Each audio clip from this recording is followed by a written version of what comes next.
Watch Jonathan Rosum on your left, Anneliese Faustino on your right. 10-2 versus 11-1 humans. Mono Green Tron. We'll see who's on the play. These players are beginning with the green light, and we will be underway here in round number 13 of 15. Making our way through this day pretty quickly here, folks. Faustino going to start things off with an Urza's Mine and a Chromatic Sphere. Counter Soul's going to name humans, and now it'll be a Vial there for Rosum. Faustino will draw a copy of Urza's Tower. Going to start by sacrificing a sphere, play a tower, play a scrying. Magic's easy. Magic is not hard. Find a power plant. Vial on 1. Rosum's got quite the uphill climb now. This is shaping up to be a good game for your favorite card, the Bugler. Here is Meddling Mage. We will see what Meddling Mage will name here. Yeah, this has got to be Karn. You have ways to work around Warm Coil Engine. Karn Liberated is your name, not Karn Sign of Urza. Very smart, Jonathan Rosum. Here is a power plant. Looks like Karn was the payoff card. Okay.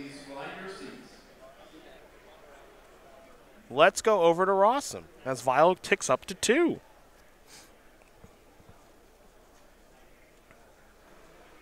John dodged the first bullet. No Worm Coil Engine. No, these Tron decks have started to play less copies. I guess 3 here for Anneliese. Anneliese has a lot of payoffs.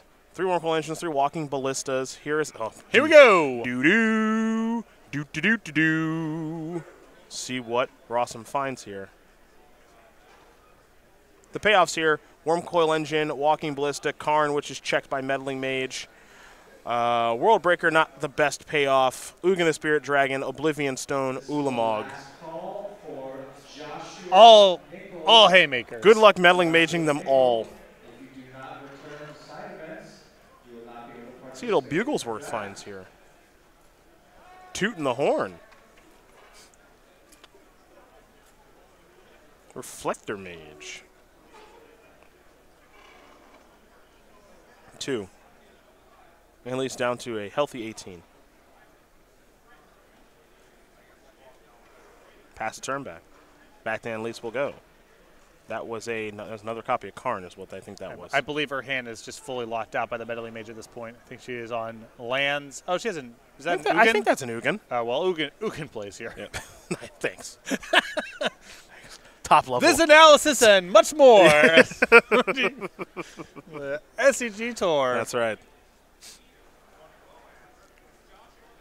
It's really, really impressive stuff by you there. Now, Ugin is obviously good in this spot, but it's not insane simply because of the active Vial, if Ugin is the payoff. Now, you can minus the Ugin from 7 to 4, take care of the Bugler and the Meddling Mage, or you can plus and take care of the Meddling Mage.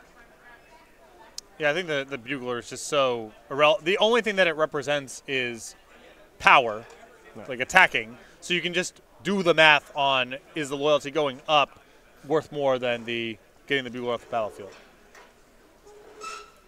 Plus, if you shoot the Bugler and then there's a Thalia's Lieutenant, you get yourself into some unnecessary trouble. And Faustino's hand is so powerful because of the Karns. If she just gets the Meddling Mage off the battlefield, you're fine. Her position's really commanding. Yeah.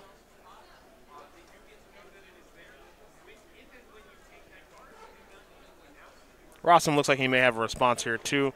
Ugin going up, going after Meddling Mage. We'll see here. I mean, what could the response be? Is it just a Phantasmal image? Yeah, it could be image to copy it. But then you're just back in the same spot the next turn unless you can get the Ugin off the battlefield. Well, it's not great. It's not good. Here's Thalia's Lieutenant. Power up the Bugler. Doo-doo. Doo-doo-doo.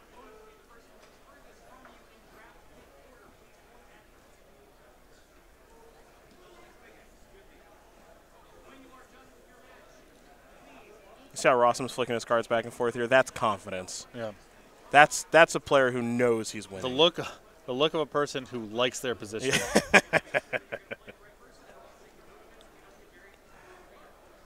Is it Manus Rider time?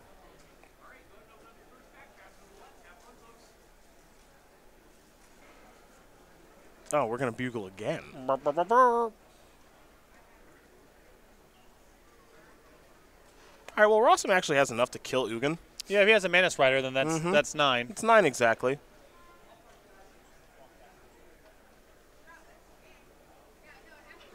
Tough game to win, not impossible, though. Yeah, I mean, if the Karns are basically just 7 cost terminates, that's fine. You can grind through that. Yep.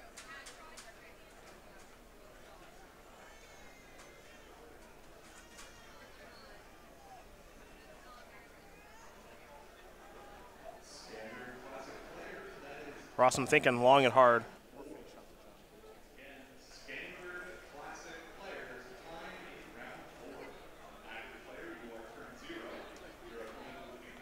What he wants to take with the Bugler here. He's obviously got a couple of options. He's going to go with Image.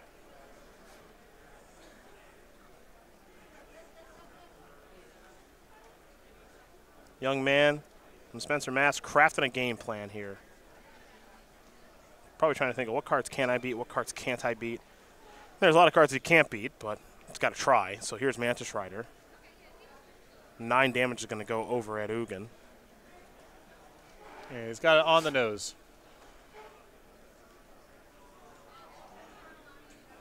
There you go. Here's Horizon Canopy, pass the turn back. Let's go over to Anneliese. She'll draw. Picked up another, that's skill game. Another Ugin. If it wasn't that, it would have just been something else. Yeah, obviously. That's what playing against Tron is like.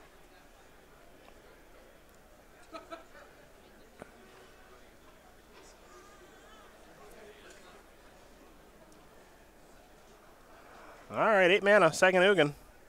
I would -3. There we go. Those are all gone now. If you're Rosum, it looks like Anneliese might go after the Horizon Canopy, a play that I actually kind of like. Yeah, me too. Rosum's going to get to search up the basic planes, assuming it's not in his hand, which it isn't. This deck has nothing to do with mana at this stage, so it's just, cut him off of resources to work with while you're pounding away with Karns and Ugins. Gotta hope to find something like Mana Strider again now. Mana Strider and help. Oh yeah, it starts with Mana Strider getting Ugin off the battlefield. Mana Strider, copy it. Right. Rock and roll that way. That's where it starts. Because trying to beat Ugin is a lot. Ugin's up to 6. Now the carnage may ensue.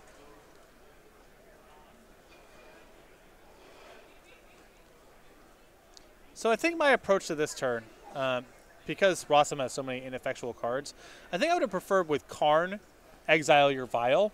If you make Rosum play exclusively on his own turn, it's very hard for him to win. There's no way he's going to be able to manage these Planeswalkers. Mm-hmm. I think he's probably beat anyway, and he concludes the same thing. But the only thing that made me a little bit nervous there from Faustino's position is the Vial, because that lets him do multiple things in a turn and also play through your end step into his own turn. Yep. But in any case, her position's so good there that Rosum just going to pick it up. It's a win for Anneliese Faustino. Going to win again, number 1 here over Jonathan Rosum. Mono Green Tron up a game here over Humans. We'll turn our attention to the sideboards. We will start with Jonathan Rosum, who has 3 Sin Collectors, 2 Damping Spheres, 2 Dismember, 2 Izzet Staticasters, 2 Reclamation Sage, and 4 One-Ofs here in Hostage Taker, Camball, Council of Allocation, Kataki, War's Wage, and a Warlord Rogue. So the Damping Sphere and the Reclamation Sage is probably at the top of the list here of cards to bring in. Yeah. I guess the Kataki might be better than some of the weird board interactive ones, but even Reflector Mage plays a little bit in this matchup. So. No, Reflector Mage is a card you have to unfortunately keep in. Let's see. I would board out the Buglers, and and I would board out a Reflector Mage for those 4 cards. Yeah, that's it. For Anneliese Faustino, 4 Nature's Claim, 3 Thragtusk, 3 Thought-Knot Seer, 2 Spatial Contortion, 3 One-Ofs in Graph Digger's Cage, Trinisphere, and Warping Whale. I think I would just bring in the 2 Spatial Contortions. I'm not a huge fan of the creatures in this matchup. Rosum can outsize them, fly over, Reflector Mage, etc., so I don't think they're the most effective blockers. I do want a little bit more removal, though. And I wouldn't be shocked if the creatures came in, but my instinct is just keep it pretty tight here, have a little bit of removal in the Spatial Contortions, and call it a day. Well, those are the options there for both players. We'll be underway here in game number 2 in just a moment. Jonathan Rosum will be on the play, but we turn our attention now to our Season 1 Invitational Champion. That, of course, is Aaron Barich. the Mississippi native finally got the job done in Invitational, and the Invitational that he won in dominating fashion with Mono Red Wizards in Standard. Very low to the ground, burn-heavy deck there, and then Infect in Modern where no one could stop him. Even in the finals where he played against Zach Elsick playing Ironworks, that's about as close to a bye as Aaron can get. He got a 1/1 Soldier token and a whole bunch more for that big victory. And here's a couple of ways, Patrick, that you can go about getting this token. Do you want me to go into the scam again? Yeah. Give people the details there. Easiest, most straightforward way. Any Open Classic you go to for the time being that's going to come with one of these tokens when you register. If you can't make it out, any order from StarCgames.com, $5 or greater, will be shipped with one of these tokens. Now, I'm going to talk about the scam a little bit. Okay. Hopefully, Pete back in Roanoke doesn't get too mad about this. So you can have your order sent to an event that you're attending. And shipping is free. That's just an option that's given to you on the website. If you place multiple orders to be picked up at the same event, Sarcy will combine them for free and hand you them as one order. But you get the token each time. So if you want to buy, let's say, $20 worth of cards, you just place 4 different $5 orders and you get 4 tokens. Wow. They haven't figured it out yet. They still have not figured out how to prevent this kind of free rolling. And I am stacked with Aaron's Soldier tokens. Let me tell you what. So, those are the ways to go about doing it. Hopefully you can make it out to one of our large events. And if you can't, head over to the website, place an order. You can get yourself one or more of these tokens. You're unbelievable. You're unbelievable. I don't even know. You can't leave it on the table. You can never leave it on the table. Tokens aplenty. So many tokens. Yeah. Here's a Noble Hierarch for Rosum to start. Plus, if they're doing that, that means they're coming to the event. We want to see people at our events. It's perfect. Yeah. It's win-win all around. Win-win all around. You know what? I would give someone 4 tokens to come to an SC Tour event. Come hang out. Come play some Magic. Don't say that. We're only offering the one. I'm sorry. Only one. Sorry, only one. You can't start a negotiation from your compromised position. I'm sorry. You're right. Come on, man. I'm new at this. I'm sorry. Anneliese Faustino just starts off on the nurse's mind. Here's an unclaimed territory. We'll see what this is naming. Most likely human. Kitesail Freebooter. Trigger, take a look. All right, what do we got here?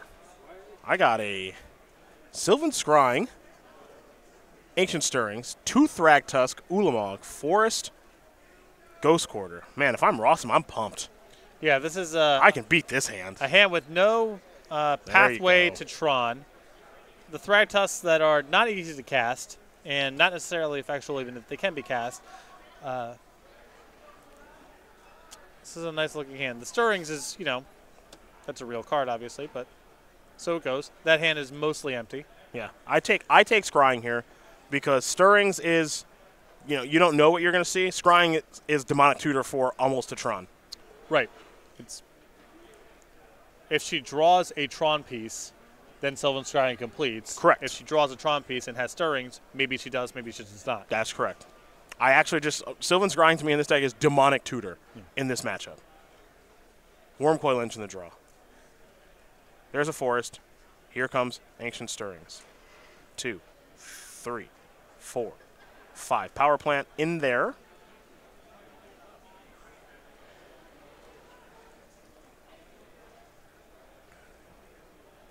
That'll be the selection.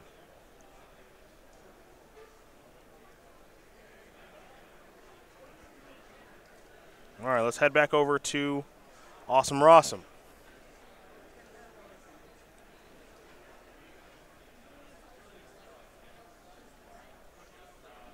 That is an Ancient Ziggurat.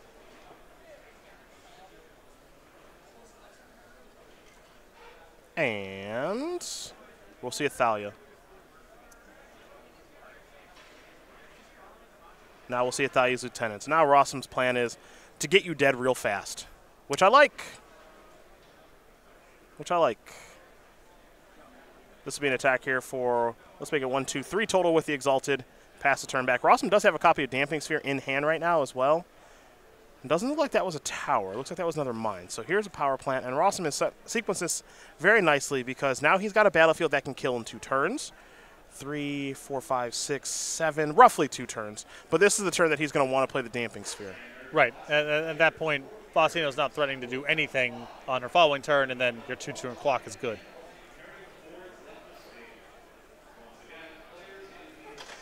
I believe that's going to cost 3. There we go. There we go. Damping Sphere will resolve. Looks like Walking Ballista may have been the draw. Yeah, but even a Ballista for 2 kills 1 creature. Might be worth a turn. Could be worth a turn. It could be worth a turn. And then maybe Thragtusk is worth a turn. Mm-hmm. That's something. I mean, I would... My instinct there is to just take care of the Lieutenant and chump. I mean, you can safely respond. Yeah, I guess there's no vial, so Yeah. it's whatever.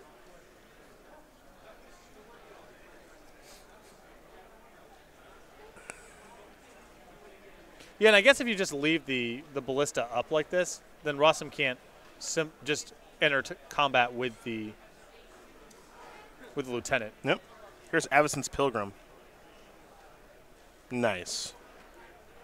Pilgrim's a bit of an odd one to lead off with here because Faustino's planning on chump blocking anyway and probably shooting down the Lieutenant, so you just get an extra kill for your trouble. What is this? 4-mana Reclamation Sage. That would explain it. Okay, that makes more sense.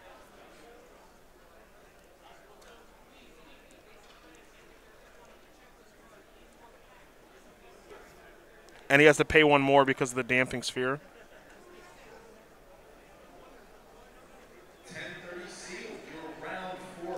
Beatdowns. Faustino has land number 5 and can cast the Thragtusk. We got a game. It gets a little more problematic. That's land 5. Look at Tron. Look at Tron, a little fighter. Because there are 2 Thragtusk in hand. One now on the battlefield, another one in the grip. Now it strikes me as though Rosum needs a Mantis Rider. He's having some trouble here. Reflector Mage I don't think would be horrible, but it wouldn't be great. No, Mantis Rider here is the prize. How'd he do? He's tapping some mana already. Reflector Mage, okay. I guess when you know about the second Thragtusk That's in why I hand, like it. then Reflector Mage gets a lot better. Here come the Knuckleheads. One of them's got first strike.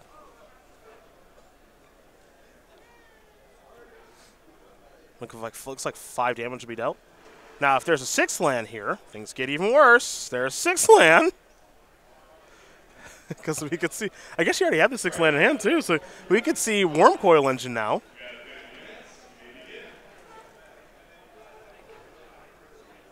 Yep.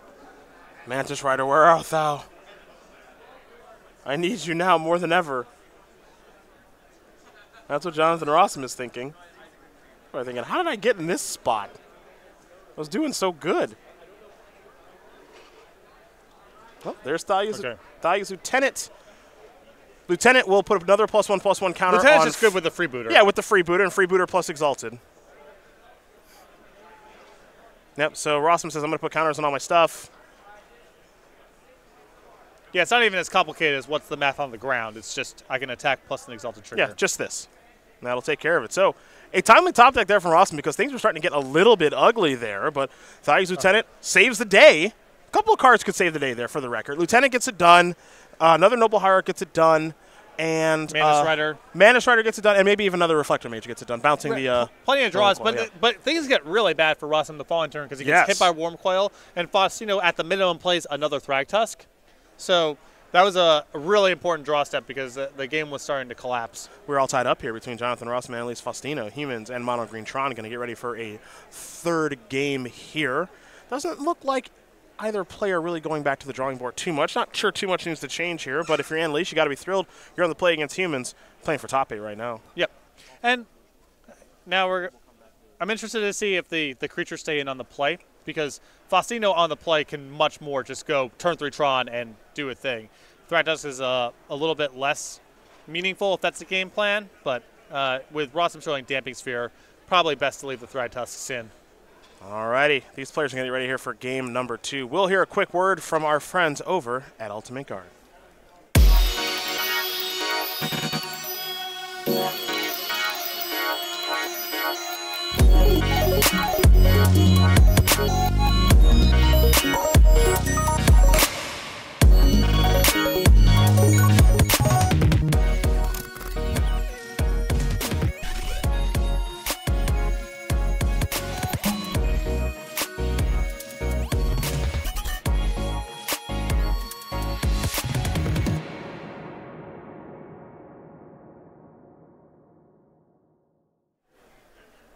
go.starcitygames.com/ultimateguard to pick up all of your premium protection products as we get ready here for game number 3 between Anneliese Faustino. And the player we'll learn a little bit more right now, number 4 on our SCG Tour leaderboard here, Jonathan Rosum.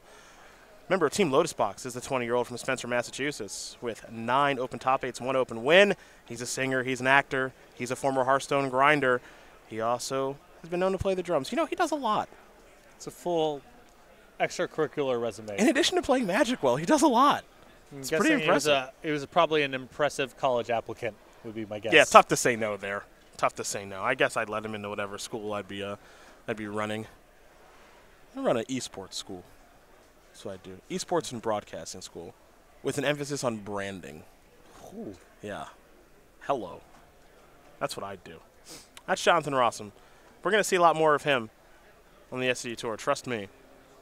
Top tables is where he lives, though he might be sliding down a couple of tables after this match is over, depending on what Anneliese is able to put together. This is a very tough matchup for humans on the draw. Yep. And this is, for Faustino, effectively a win-and-in. She Yes. gets this one. We've seen her later this afternoon. Champion of the Parish is where things will begin. Is it another Tron piece here for Anneliese? It's just a forest. Looks like a Walking Ballista for 1, which can take care of the champion, and it will right now. We head back over to Rosum. Doesn't have to worry about turn 3 Tron this game. Could be turn 4 Tron, however. As John will draw a card. Played Unclaimed Territory to kick things off, naming human.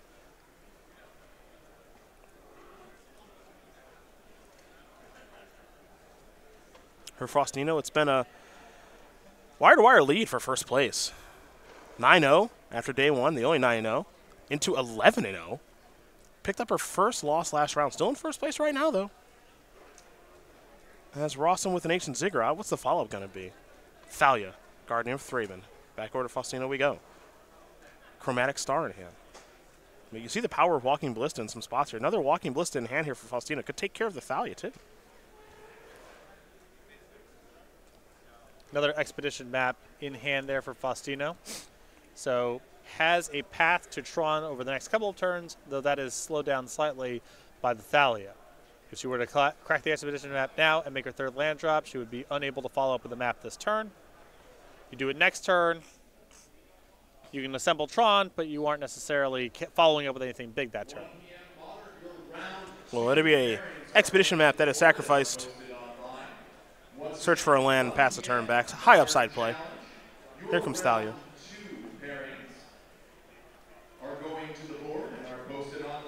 One piece away from the Tron. We're looking for the Tower of Power.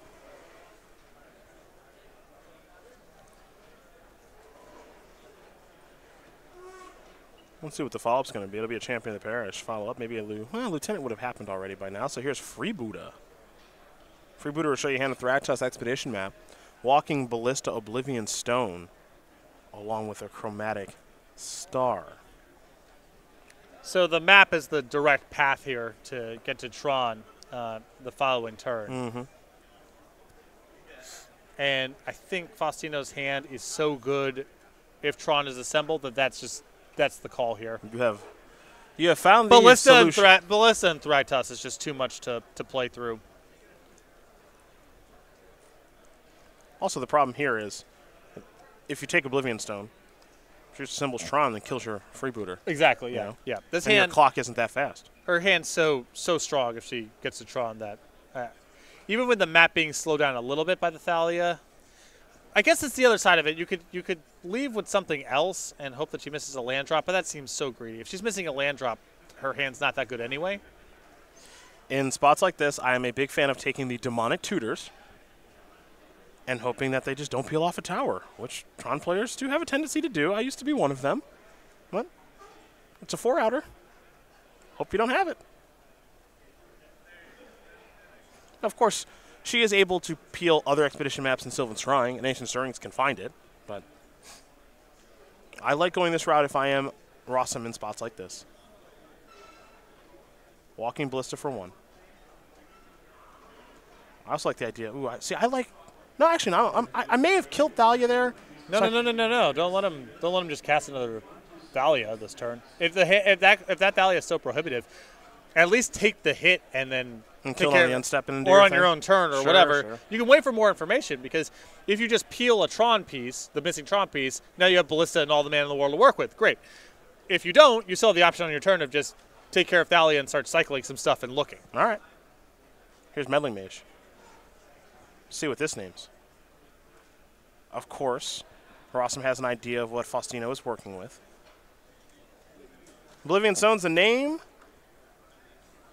Attacking can win the game. Here comes Rosum with a 3/3 champion of the parish, a 2/1 Thalia Guardian of Thraben, and a 1/2 Kite Sail Free Buddha. There'll be a block. There'll be before first strike damage. Walking Ballista will take care of that Thalia. And with Thalia off the battlefield, Vial can be played. Well, wheel, tower power. We got a game again. But remember, the Oblivion Stone's locked out. Mm-hmm. Chrome Star. Sack Chrome Star. Draw a card. Looks like it goes to Scrying. Anneliese got some digging to do because while Thragtusk is good on this battlefield, it's not a game ender, but it will buy a lot of time. She's facing so little pressure in the air right now, and her life total is relatively high. That Thragtusk is plenty good, and then you can start going back to churning through your cantrips. Got one green, one colorless floating, as there's a star. 2 green now. Sack the star, draw a card. Looks like it may have been another Scrying.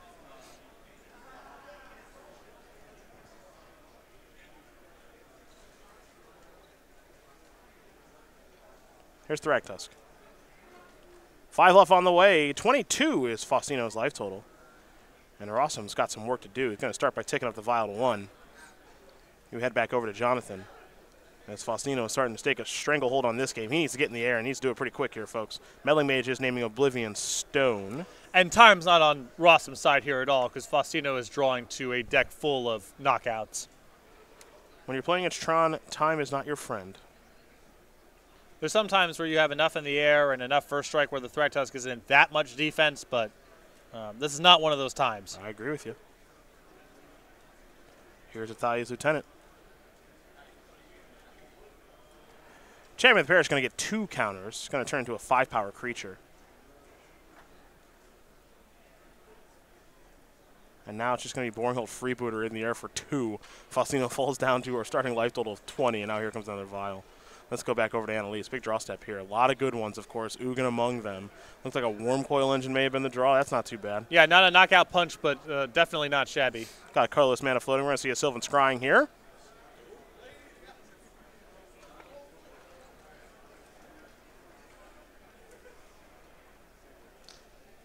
Sylvan Scrying may yield a Sanctum of Ugin. 1 colorless floating. 5 from the Tron lands, and then 1 from the Sanctum. That'll bring you up to 6, so you can play that Worm Coil Engine. And if the ground wasn't locked down before, which, spoiler alert, it was, it certainly will be now.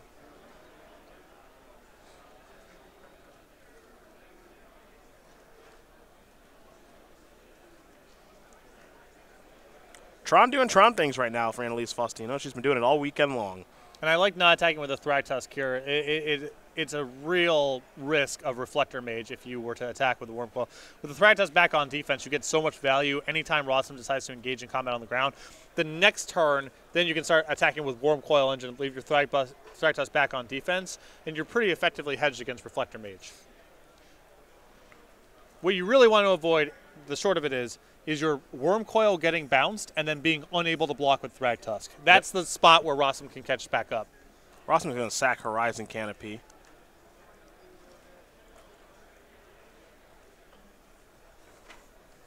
John's going to have to get pretty creative to win this one. It's looking pretty tough now. Yeah, I mean, he has a Phantasmal Image, but there's some issues here. If he Phantasmal Images the Thalia's Lieutenant, it doesn't really add to his clock all that much because only the Freebooter is still in a position to attack effectively. If you copy the Meddling Mage, that's something. You can lock out some of Faustino's draws, but you're really far behind on the board, and you can't lock out everything. She has so many powerful cards to be drawing to. Boring attack for 2. That image, if I'm in John's seat right now, that thing is reserved for Worm Coil Engine at the least. Sure. And if things shake out in a positive way, an Ulamog. I'm not really incentivized to copy much of my own stuff. I need to get this Worm Coil Engine off the battlefield. Looks like a 3rd Vial. But I mean, if you copy the Worm Coil engine, you aren't really in a position to attack or block yourself very much, right? I suppose just trading off of the Worm Coil. Just want to trade. Yeah, sure. Yeah. That's enough of a win, I suppose. My creatures actually turn into something that matters again. To the main event stage, please. Noah Carter to the main event stage. Well, to a point. I mean, the leftovers that Faustino gets are still They're relevant. Yeah. Yeah. Interesting. On the draw step. Just copying Freebooter. Freebooter. O-Stone, Scrying, Sphere. So he's going to take Sphere. Rest of the cards. O-Stone's locked out. Scrying doesn't matter much. Yeah, I think the reasoning here on not copying the Worm Coil engine is just if you trade off the Worm Coils, you're still not in a position to attack on the ground because there's a 3/3 Death Toucher and a 3/3 Lifelinker. So at that point, you just, I think, need to be disruptive. Hope to cut Faustino off of the Haymaker and hope to draw enough flyers and pump to manage what's going on now. Not saying these are the highest odds, but I don't think trading off Worm Coils really. Now suddenly my creatures on the ground are good. I don't think it really gets to that point.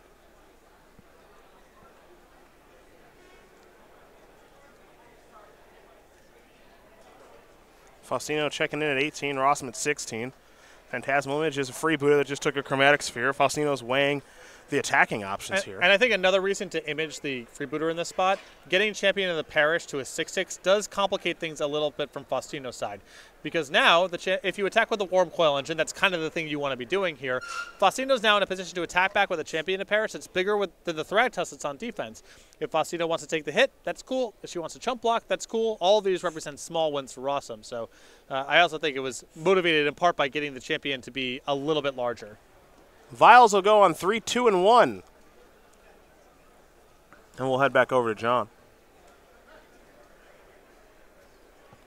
Looks like in the draw step, we're going to have an activation on Horizon Canopy.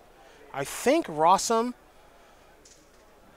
that last turn, his lands were Ancient Ziggurat and Canopy. So I think Faustino missed out on the opportunity to actually kill that Horizon Canopy before he was able to use it to draw a card. It's a small thing, but right now when you're Rosum in this spot, every card counts. Right. And it does for Faustino too. Every card that he draws and every card that you have, because you don't have a complete stranglehold on the game. Rosum going to come in here with 6/6 Champion of the Parish, freebooters, plural, and then Thalia's Lieutenant, which is a 2/2.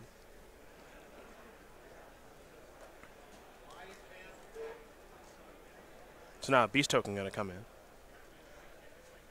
5 damage will be dealt.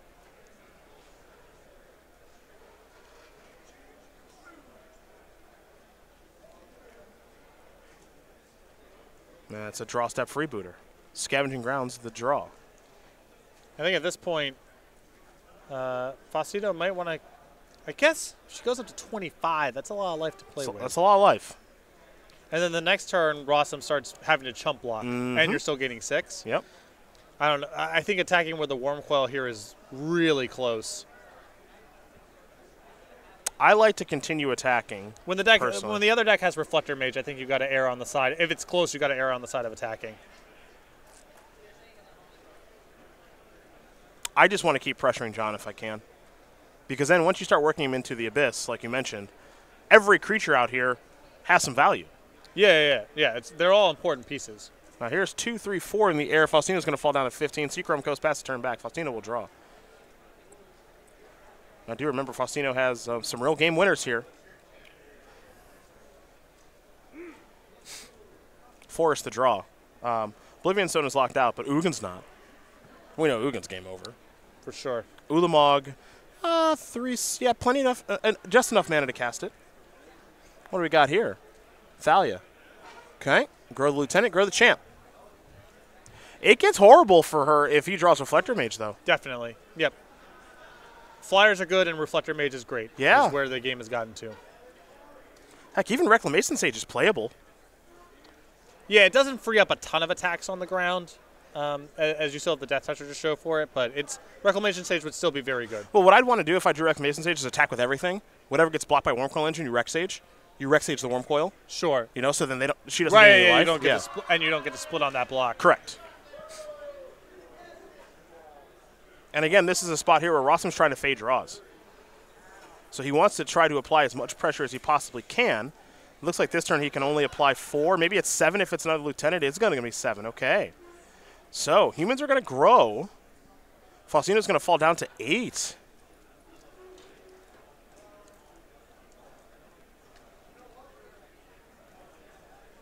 Working ourselves into an interesting game as Jonathan Rosum continues to hope that Anneliese Faustino continues to whiff on the draw steps. It was a forest last turn. Let's see what it is this turn. Boy, if it's Ugin, it's game over, folks. It didn't get a great look at it. Oh, boy. Oh, boy. Oh, boy. Oh, boy. He needed to fade it for one more turn. And he will concede the game. Anneliese Faustino is going to win this game and match against Jonathan Rosum, and all she can do is smile, and she should, because she is in the top 8 here in Baltimore. Congratulations to her. Yeah, that was a really fun third game. I think